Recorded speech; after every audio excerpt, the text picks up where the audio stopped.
78तम राजधानी प्रतिष्ठा दिवस पई आज प्रिपेरेटरी मीटिंग करा जायतिला बीएमसी रे ता पूर्व सामान्य चीफ सेक्रेटरी नहीं गोटे मीटिंग जो मीटिंग रे सब किछि ऑलरेडी डिसाइड हो सारी आमे ता पूर्व गोटे छोट आमर स्टैंडिंग कमिटी को लेकिन गोटे मीटिंग होता आज लाइन डिपार्टमेंट सहित थिला जो जहाँ को जो दायित्व दि जाइए सेटा को से माने किभଳି सुचारू रूपे करेंगे से विषय ही आलोचना करागला। बीएमसी को जो दायित्व दि जाइए बीडीओ को जो दायित्व दि जाइए टीपीसीओडीएल हो बा अलग जो डिपार्टमेंट गुड़िक रही से समस्त सहित आज आलोचना है बहुत भल भाव हम आमर एथर से 13 जन को जो राजधानी गौरव सम्मान मिलिबो सेटा दिज्व एवं ता सहित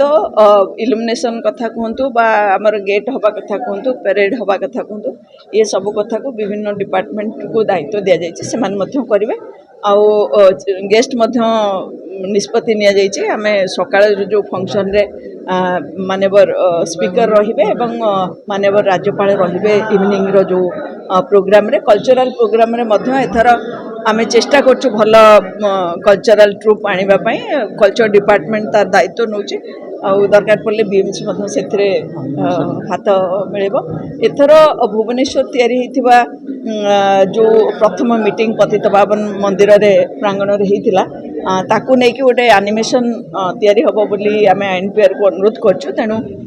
वर्तमान जो माने बंची से जो मीटिंग समय रे से माने एवं पुराना लोक जो माने अच्छी से समय से लोक मानकर व्यू नहीं से जगह को लेकिन जो एनिमेशन फिल्मटा करने से माने चेष्टा करेंगे एवं तार जो फोटो रही से फोटो को लेकिन फोटो एग्जिबिशन एनपीआर तेणु ये सब निष्पत्ति आज निगला आशा कर सुचारू रूपे निश्चित भाव फाउंडेशन डे कार्यक्रम हम 13 और 14 2 दिन धरी जो मोटरसाइकिल ट्रैक रे गड़िया कथा नहीं गोटे कौन से कौन तार रूप रखा